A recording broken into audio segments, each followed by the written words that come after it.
इस वीडियो में मैं आपको 8 ऐसी बातें बताऊंगी जो भी एक नव विवाहिता होती है या फिर एक लड़की जो शादी करने जा रही है, मन में बहुत सारी शंकाएं होती हैं या फिर मन में बहुत सारे सवाल होते हैं कि ससुराल में जाकर क्या चीजें कैसे करनी चाहिए, हम सब लोगों को खुश कैसे रखें। क्योंकि देखिए पहले से लोग बदनाम करके रखते हैं कि बहुएं आजकल की ऐसी होती हैं वैसी होती हैं, तो मन में ये डर बना रहता है।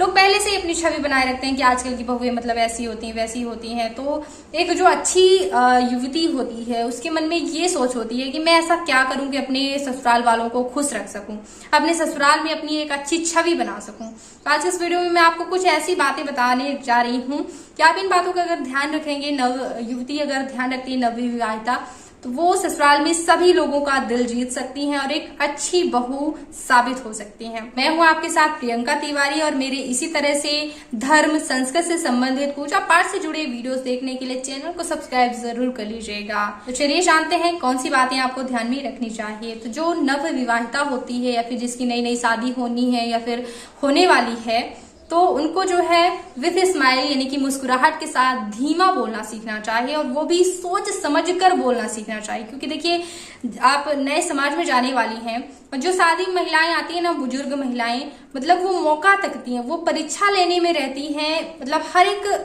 महिला जो है वो नई बहू को देखना तो ठीक है, उनके स्वभाव को जानने के लिए सभी उत्सुक रहते हैं। ठीक है, तो जब आप धीमा बोलेंगी, सुरीला बोलेंगी और तो सबको मनमोहक लगेगा और सोच समझ कर बोलेंगी तो ये रहेगा। देखिए जो बुजुर्ग महिलाएं होती हैं, कहीं किस टोंट मारते हैं लोग, ताने मारते हैं, कहीं आपके मायके से तो ऐसा सामान आया है, अरे मेरे पास तो ऐसा था, आपका ये ऐसा क्यों है।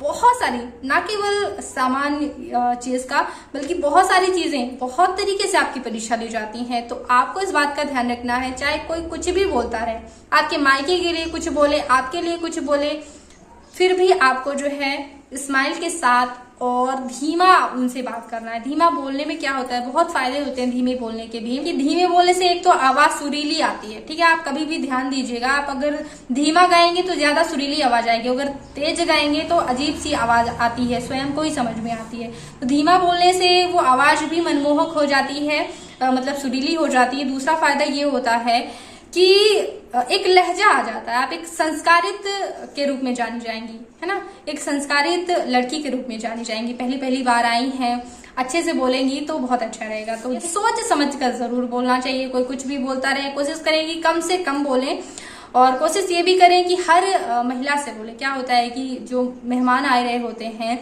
अगर हम सबसे बातचीत नहीं करते तो ये हो जाता है कि बहू व्यवहारिक नहीं थी, घमंडी थी या फिर कम बोलचाल वाली थी, वो ज्यादा घुलने मिलने वाली नहीं थी। तो ऐसा भी हो जाता है। कोई आपके पास आता है तो आइए, बैठिए, इतना तो जरूर बोलें, ज्यादा मत बोले, मगर थोड़ा बहुत उनका स्वागत सत्कार जरूर करें। इस बात को भी ध्यान में, हर एक मेहमान से आपको थोड़ा बहुत जरूर बोलना चाहिए। अगर आपके साइड वो निहारते हैं, आपके पास आते हैं, तो उनका हाल चाल या फिर कुछ भी, कोई भी जो भी आपके दिमाग में आए वो आप जरूर पूछिए, थोड़ा बहुत उनका स्वागत सत्कार बोलकर ही जरूर करें। कहते हैं कि वाणी से दुनिया बस में की जा सकती, तो आप अपने ससुराल वालों को क्यों नहीं कर पाएंगे। तो देखिए शादी में कुछ लोग ऐसे होते हैं जो बहुत ही कम आते हैं, यानी कि शादी पार्टी में ही आ पाते हैं। तो जब तक वो अगली बार आपके पास आई, तो अगली बार आने तक उनके मन में जो आपकी छवि रहेगी वो अच्छी होनी चाहिए। तो जबान से ही कम से कम स्वागत सत्कार के शब्द जरूर बोलें, मीठा बोलें, इस बात का ध्यान रखें। साथ ही साथ जिसकी नई नई शादी हो रही है उसको ये भी सीखना चाहिए कि वो हर परिस्थिति में स्टेबल रहे। क्योंकि आपकी जबकि नई शादी होती है, बहुत से अलग अलग तरीके के लोग देखने को मिलते हैं। कई बार बच्चे भी होते हैं, कई बार आपके कपड़े यहाँ से खींचे, कोई कुछ कर रहा है, कहीं लाइट चली गई, कहीं आपने नया नया श्रृंगार किया होता है तो बहुत ज्यादा गर्मी है, बहुत सारी चीजें होती है, नई नई होती है। तो हर परिस्थिति में स्टेबल रहना पहले से ही आपको सीखना पड़ेगा। ठीक है, तो जैसे कि बच्चे भी शैतानी करते हैं तो उनको भी स्माइल अटेंड करना है, अच्छे से उनसे भी पेश आना है। साथ ही साथ आपको अपने गुस्से पर भी कंट्रोल करना सीखना चाहिए। मान लीजिए कि आप 4-5 महिलाओं के साथ बैठी, अचानक से लाइट चली गई तो अरे यार लाइट चली गई, आप अपना रूप मत दिखा दीजिए, कुछ कंट्रोल करना आप सीखिए क्रोध पर, या फिर जो भी आप बोलना चाहती हैं। तो आप नई जगह पे आए हैं तो थोड़ा सा परिस्थिति शांत सी रहे, स्टेबल रहे, इस तरह से आपको मतलब व्यवहार करना है वहां पर। क्रोध तो बिल्कुल ही आपको कोशिश करना चाहिए काबू में करना, क्योंकि बहुत सारे लोग रहीमन इस संसार में भांति भांति के लोग कभी कह ही गए हैं, तो इसको ध्यान में आपको पहली बार ही जो है इससे पाला पड़ जाएगा। और इसके अलावा जिसकी नई नई शादी हो रही है उसको भोजन में कुछ लाजवाब बनाना जरूर आना चाहिए। कम से कम कुछ एक रेसिपी तो ऐसी होनी चाहिए जिसमें वो बहुत ज्यादा परफेक्ट हो, बहुत ज्यादा स्वादिष्ट उसको बनाती हूँ। और मीठे में हो सके तो जरूर सीखें। वैसे तो अलग अलग डिशेस आपको बहुत सारी बनानी आनी चाहिए, क्योंकि कहते हैं कि पेट से ही दिल का रास्ता होकर के गुजरता है, मतलब दिल का रास्ता पेट से होकर गुजरता है, ऐसा कहते हैं। तो इसलिए जो है आपको खाने में जो है परफेक्ट होना होगा सभी का दिल जीतने के लिए। एक और विशेष आदत जो कि आपको शादी के पहले जरूर डाल लेनी चाहिए, वो विशेष आदत है सुबह का जल्दी उठना। आपको सुबह जल्दी उठने की आदत जरूर डालनी पड़ेगी, क्योंकि सुबह जल्दी उठने से ससुराल वालों पर बहुत ही अच्छा इंप्रेशन पड़ सकता है। और अगर आप लेट उठती हैं तो first impression is last impression. पहले अगर छवि बिगड़ जाती है, पहली छवि को सुधारना बहुत ज्यादा जरूरी है। तो सुबह जरूर जल्दी उठें, जल्दी से फ्रेश हो जाएं। सबसे पहले नहा जरूर लें, जल्दी से जल्दी, जितना जल्दी संभव हो सके नहा करके रेडी हो जाएंगे, उतना अच्छा इंप्रेशन आपका ससुराल वालों पर पड़ेगा। क्योंकि जो भी पहले दिनों में मेहमान होते हैं, तो जब तक वो वापस आपके घर में दोबारा नहीं आएंगे किसी कार्यक्रम में, तब तक उनके पास आपके मैटर में जो है बात करने के लिए वही व्यवहार रहेगा जो आपने शुरुआती दिनों में किया हुआ है। तो जो आपके कुछ दिनों का जो ये बिहेवियर होता है उसको आपको संभालना ही पड़ेगा। तो सुबह जल्दी उठें, कम से कम 5:30 तो जरूरी, 5:30 6, ये गर्मियों का टाइम मैं बता रही हूँ, ठंडी का टाइम तो 6 ही ठीक है। और विशेष चीज आपको सीखनी चाहिए वो ये है कि आपको फटाफट तैयार होना सीखना चाहिए। फटाफट चूड़ी का सेट बनाना, फटाफट जो भी आपका मेकअप का सेट होता है, सारी चीजें जल्दी ढूंढना, जल्दी से तैयार होना। क्योंकि देखिए क्या होता है, शुरुआती दिनों में मेकअप करने में बड़ा टाइम लग जाता है, और जब ये टाइम लगता है तो इसी से लोग एक्सपीरियंस कर लेते हैं, मतलब इसी से लोग समझ जाते हैं कि बहू मतलब कितनी काम में ढीली ढाली है या फिर बहुत ही स्फूर्ति वाली है। तो इसी से अंदाजा लगाया जा सकता है। इसलिए जो है जितना ज्यादा आप जल्दी अपने आप को तैयार रखने की कोशिश करेंगे, क्योंकि मेहमान भी अगर आ रहे हैं मुंह दिखाई के लिए, तो आप जल्दी तैयार रहेंगी तो लोगों पर अच्छा इंप्रेशन इसका जाता है।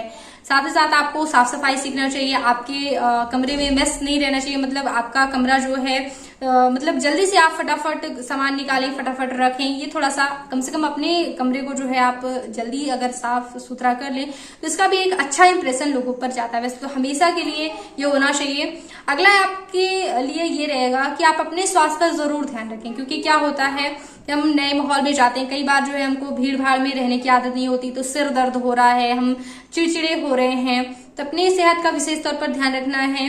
कभी कभी खून की कमी या फिर हम जो है वीकनेस हमें लगने लगती है, शादी के टाइम पे लड़कियां जो है कम भोजन करने लगती हैं, तो इसकी वजह से बहुत सारी चीजें और शुरू हो जाती है। कभी सिर दर्द और दुबलापन होने की वजह से, कभी गैस का प्रॉब्लम।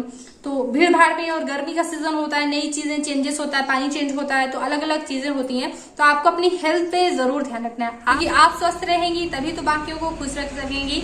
तो देखिए, क्योंकि देखिए अगर अचानक ही आपका सिर दर्द करने लगता है तो बिहेवियर चेंज तो हो ही जाता है। कभी मतलब हम चिड़चिड़े से हो जाते हैं, ना तो किसी से अच्छे से बात कर पाते हैं, ना अच्छे से तैयार हो पाते हैं, तो सारे इंप्रेशन जो है बिगड़ने लगते हैं। तो अपनी हेल्थ, अपनी डाइट पे बहुत ज्यादा ध्यान रखना है। नानुकुर बिल्कुल नहीं करना, मायके से ही नानुकुर शुरू हो जाती, मेरे को ये नहीं खाना, नहीं पीना। ससुराल जाकर के भी जो है अपनी हेल्थ के लिए मतलब खाने पीने में बिल्कुल आपको लापरवाही नहीं करनी चाहिए। अपनी हेल्थ पे थोड़ा सा ध्यान उस समय पे तो जरूर रखिए, ताकि जो है आपका स्वास्थ्य अच्छा बना रहे, तो बाकियों को भी आप खुश रखने का प्रयास कर पाएंगी। और खास चीज आपको जरूर सीखनी चाहिए जो कि ससुराल वालों पर एक अच्छा इंप्रेशन डालती है, वो आदत ये है कि आपको थोड़ा सा लहजा यानी कि थोड़ा संकोच करना सीखना चाहिए।